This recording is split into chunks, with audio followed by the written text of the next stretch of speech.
Hey, I just figured out how to color adjust. Look, I'm the right tone.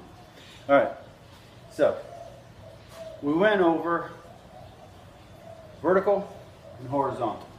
Now we're going to go over the angle strikes, and for the sake of simplicity, I'm going to do them both together in one video. So, inward angle and outward angle. Okay? So, up and then down, in and then out. Up and then down, in and then out. Now, because these types of angled elbow strikes come from a different martial arts, my stance changes slightly when I use them. So normally I would be in a pancration stance or a boxing stance. For these strikes, I switch into a Muay Thai stance. Now the reason for that is the placement of your ankles, your heel, and the balls of your feet. So let me show that to you real quick.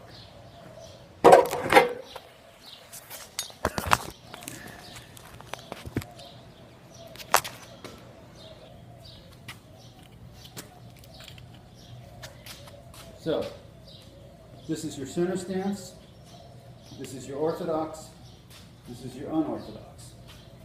When you go into a boxing stance, your heel comes up. When you go into a Muay Thai stance, your front heel comes up instead of your rear.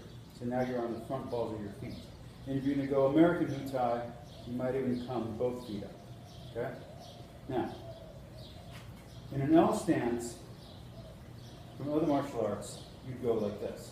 Each one of these changes the way you're going to rotate your hips to do your elbow strike, especially at the angled strikes.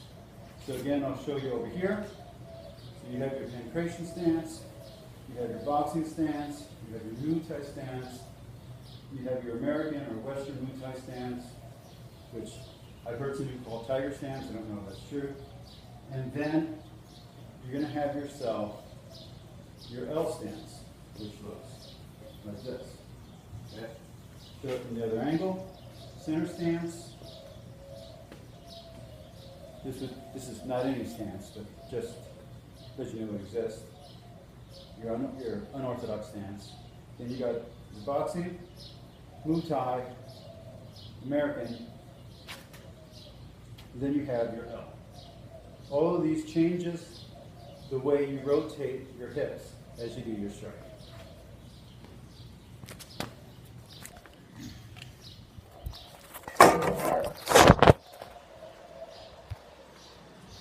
So, now that we understand where our stance is going to be, let's get back into the strike itself.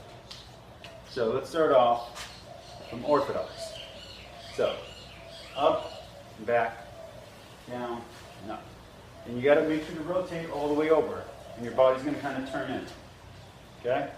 So, up and back, down and up. All right, let's go to the heavy bag.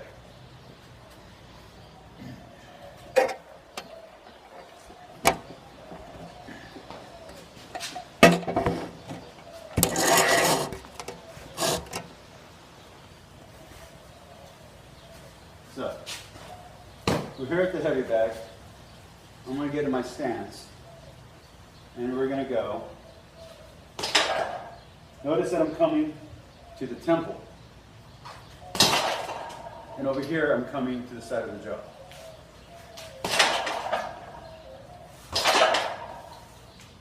Now, what about the body? If you notice, I've been breaking it down into 3 parts. You can also do this with your jabs, and when we get into bag work, I'll explain that better there. But here, when you're practicing your elbow strikes, you want to already start doing that, breaking up the body into segments. So, here, right here, either the collarbone or the neck, there, at the rib cage. Rib cage, collarbone at the neck. Okay? From this arm,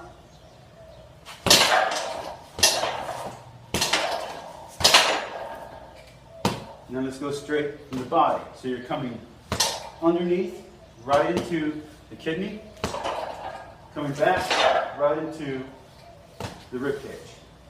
Rib cage, spin. Okay? From the other arm.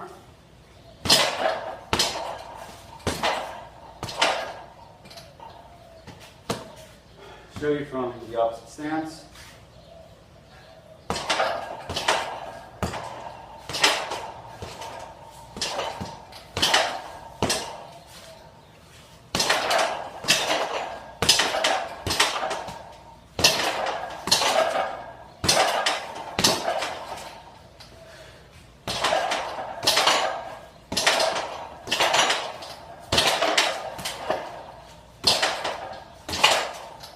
And these might not look powerful, but because there's no meat to protect, to cover this, the strikes are very lethal and very sharp and very painful.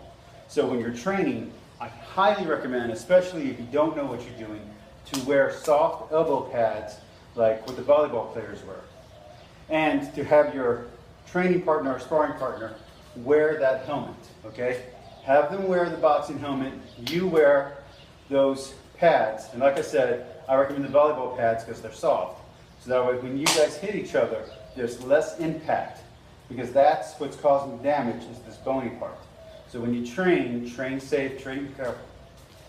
Train safe, train careful. Okay. So here we go. Again, I'm getting in an unorthodox stance to show this one because of the camera angle.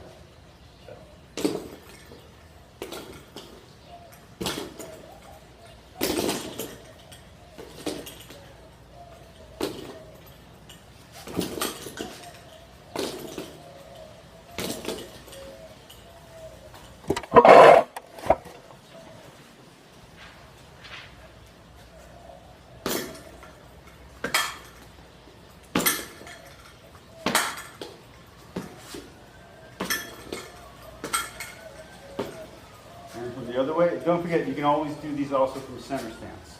I recommend doing all three stances when you train.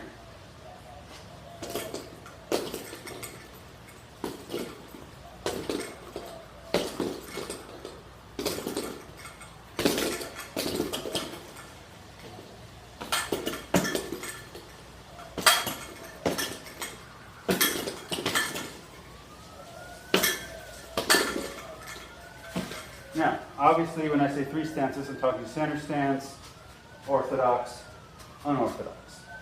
Obviously, there are more stances, such as the Muay Thai stance, the L stance, even a T stance, or a hourglass stance. I don't like either of those two, by the way. But any stance that you want to use, including sumo stance, you can train these moves from. I just personally like hitting the basic three when going for the angles.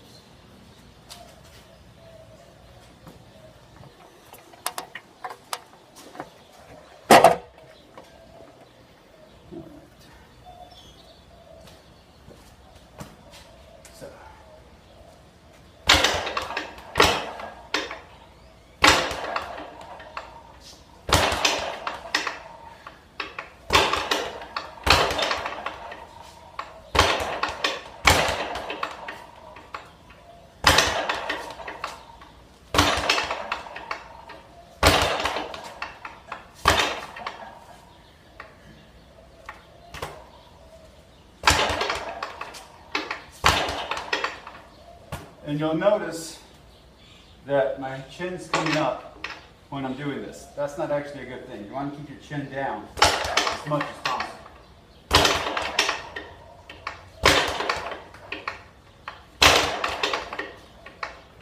It's an unfortunate side effect of practicing multiple martial arts.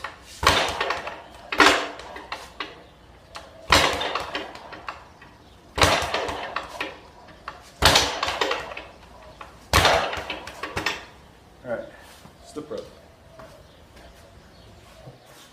Ooh, this video is long.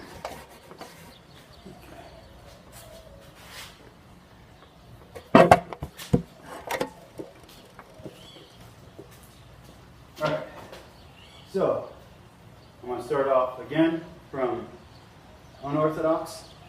As you notice over there, I started off at center stance. But usually I prefer to start off in an orthodox stance because that's my primary stance. So, 1, 2.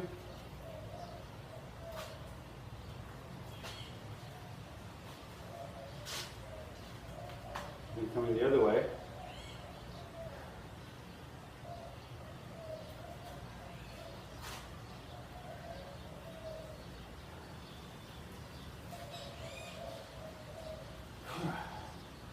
So, it's a little harder to work the angles on the slip rope, but it is doable.